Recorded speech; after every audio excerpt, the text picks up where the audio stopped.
In front of me is OPPO Reno15 FS, and today I would like to show you how you can change default apps.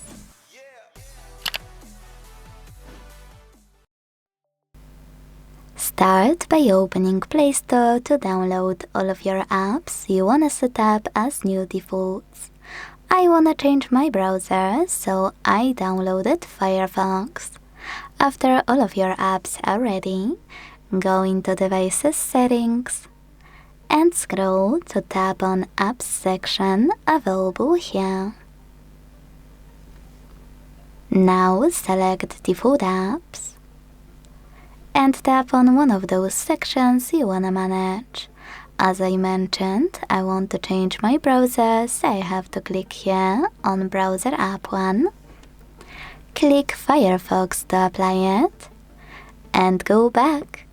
So when I do that, as you can see, my default app has changed. Thanks so much for watching. If you enjoyed this video, leave a like, comment and subscribe. Bye!